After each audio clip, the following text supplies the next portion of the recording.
I don't know if you're feeling special right now, but you should be. You navigated one of the most challenging programs of its kind, and you succeeded. You worked hard, but that's not all you learned here.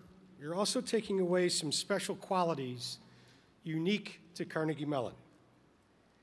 What is it about Carnegie Mellon that makes us special? And here I'm echoing somewhat what Carolyn talked about. We're abnormal, atypical, and weird. That's basically what she said. And I accept those things, but I want to dig a little deeper. What is it that makes Carnegie Mellon special? In fact, it's a question I'm often asked and one that I'm always trying to answer. Just last night, 3 different sets of parents of graduating students conveyed the same sort of message to me. They said, Carnegie Mellon has been great for my daughter or son. My other child goes to University X, and it's just not the same. There's something special about CMU. I don't know what it is, but, and here's the part I like the best, President Cohen, you're doing a great job. Maybe I should just leave it at that and not try to dissect CMU or to be overly analytical about your experience here. But it's my responsibility to understand the university in order to preserve and nurture that which makes us successful. Go up to almost anyone affiliated with the university, including alumni, and say, quick, name 3 things which describe the culture of Carnegie Mellon. They're very likely to say hard work, problem solving, and interdisciplinary collaboration. By the way, the fact that you'd be likely to hear the same thing from almost everyone is itself admirable and important characteristic of Carnegie Mellon. We know ourselves well, and we're comfortable in our skins. Furthermore, as much as we've changed over the decades in what we teach, in what we do research on, in the campus and its appearance, in our prestige, these values, the ones I just mentioned, these elements of our culture have not changed at all. Hard work and collaborative problem solving were as much at the core of Carnegie Tech as they are here today at Carnegie Mellon. I would add one more value, which is key in the theme of this speech, and that's innovation. But for this one, for innovation, it's hard to tell whether this is a result of the other 3. After all, innovation is the frequent outcome of interdisciplinary problem solving, or whether it stands on its own. It's an interesting question to explore, but I'll leave that for another time. Today, let's just accept for the moment that innovation is definitely part of what makes Carnegie Mellon tick, and it's what I want you to take away from this place as you leave us. And it's a key part of understanding our specialness. Innovation and the results of innovation were all around you, wherever you were on campus, and whatever you majored in or did for fun. One consequence of our innovative spirit is a set of unique programs and activities. This extends to our extracurricular activities, as well as our research, teaching, and administration. I mean, what other group of students would abuse their bodies in order to build a structure which basically has no useful purpose, only to tear it down 2 days after building it? That would be you. And don't even get me started about buggy. Who can fit into those things? Like less than 1% of the adult population. And the whole purpose of this special mode of transportation you innovated is to return to the place you started from about 2 minutes ago, assuming you can find 4 people willing to abuse their bodies in order to push you up the hills. Way to go, Carnegie Mellon. That's innovation. Actually, joking aside, booth and buggy are not just beloved traditions. They really are characteristic of our innovative drive and our willingness not to be bound by convention or to be afraid to challenge current practice. These are powerful traits on which this university has built more than a century of path-breaking innovation in education. At the outset of the conferral of degrees, I explained that we have 267 unique degrees, an amazing number. We've been a remarkable innovator in education throughout our history. It's a stunning record, and students are very much part of making that record and have been. And let me give you some highlights to explain what I'm talking about. It's important that you understand this. Carnegie Mellon granted the first degree in drama more than 80 years ago. The first academic industrial design program was created here in 1934. And this year is the centennial of our School of Music. In the 1940s, Robert Doherty, Carnegie Mellon's brilliant third president, conceived of the Carnegie Plan, a then radical idea that engineers should learn economics and other social sciences, the humanities, and communication skills. It transformed engineering education here and eventually everywhere as the rest of the world followed Carnegie Mellon's lead, and established CIT, our College of Engineering, as a global leader where it remains today. The educational innovations which have come from Carnegie Mellon also exhibit our interdisciplinary approach to problem solving. Indeed, it was the very creation of these educational programs where our interdisciplinary approach was forged. There are several examples of this, but one of the earliest and probably the most impactful was our business school. Through the 1940s, business education largely consisted of rules of thumb based on practices of existing companies.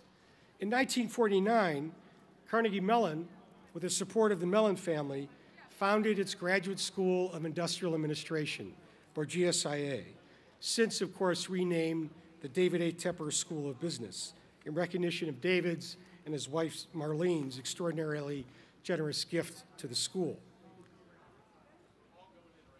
GSIA focused on the then new idea that business management should be based on analysis derived from mathematical and economic principles, that it should employ the insights from the other social sciences.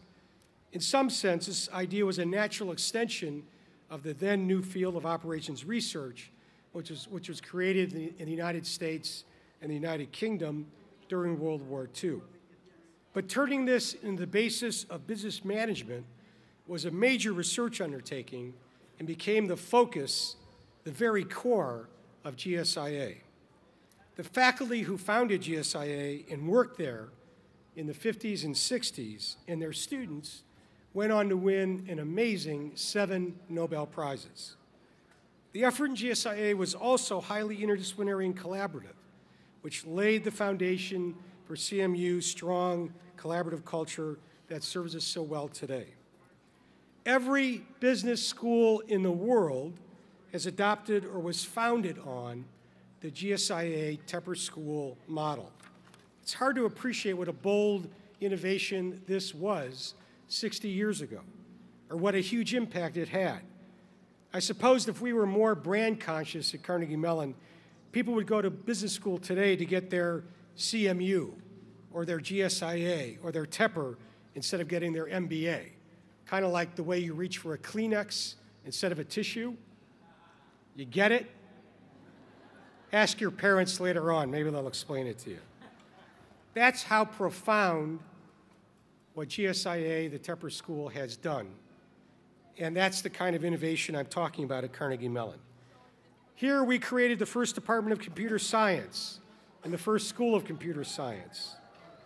There are many subfields of computer science which were created here. We invented human-computer interaction, a field which combines CS, psychology, and design. We created the first machine learning department. While we can't claim sole credit for inventing artificial intelligence or robotics or language technologies, we're certainly among the pioneers in research in these areas and a leader in bringing these concepts into undergraduate and graduate curricula.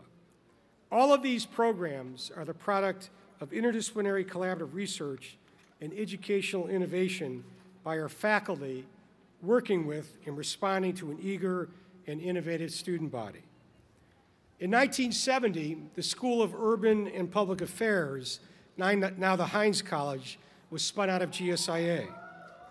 The faculty had the idea they could apply the analytical techniques pioneered in the business school to the challenges of cities and public policy in general. Today, the Heinz College is the unquestioned leader in quantitative approaches to public policy. In recent years, it's applied its interdisciplinary approach to many educational innovations, often in collaboration with other colleges, creating master's programs in arts management, medical practice management, information systems, cybersecurity, and many more. And now we have academic programs which bridge multiple colleges, most of them the first or only of their kind. This is University of Pittsburgh buzzing us. I knew they'd fly over just at this crucial moment. Many, many examples of inter-college collaboration to present first-of-a-kind and leading academic programs, educational programs. One great example is computational finance, which is created by collaboration of the Mathematical Sciences Department in the Mellon College of Science, the Statistics Department in the Dietrich College of Humanities and Social Sciences, and the Tepper School of Business.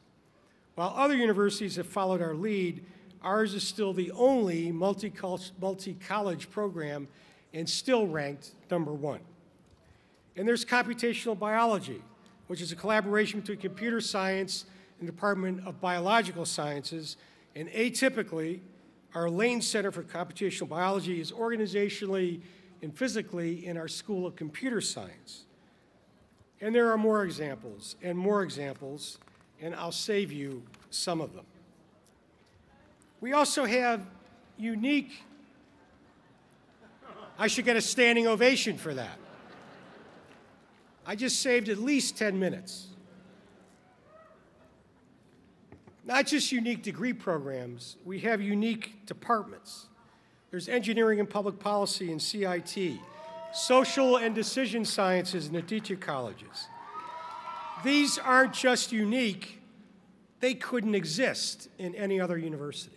They could not exist in any other university. And I suppose that's the point I want to make more than any other. I don't think you can appreciate how distinctive this makes Carnegie Mellon. First of all, these educational innovations could only have happened in a research university. We're not the only research university, but it requires a research university with faculty deeply engaged in research and innovation to produce the kinds of educational innovations I've just talked about.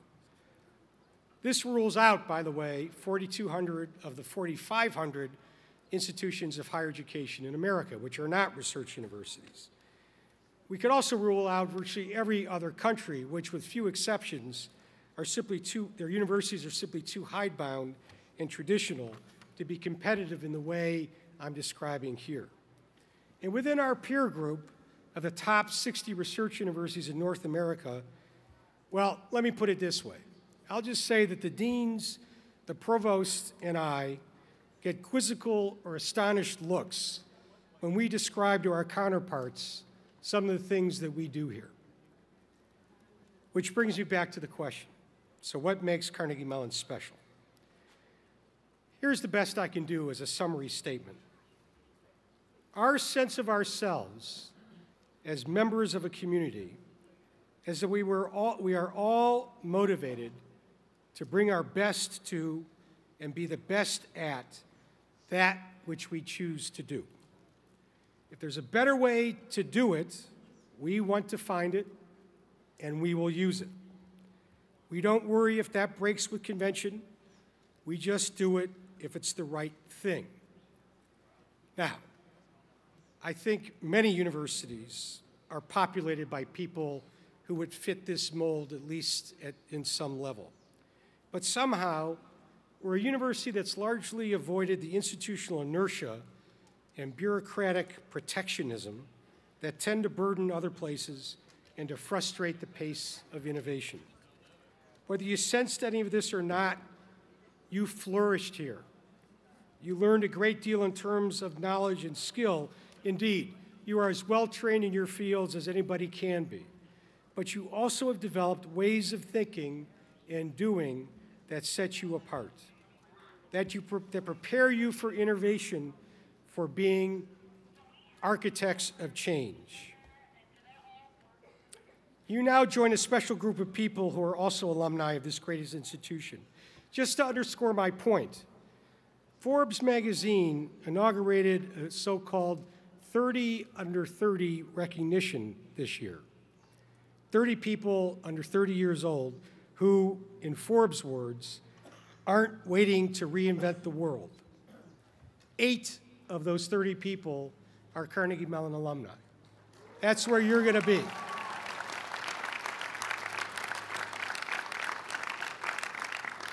And it's not about their grades. It's not about the skills they learned, though that is absolutely essential. It's about this innovative spirit I've been talking about. That's what you are a product of. That's what we want you to keep in mind every day of your life after this. We're very proud of you and very proud to welcome you to this group of alumni, this extraordinary group of alumni. And we look forward to watching you as you create a lifetime of contributions and innovations. Congratulations.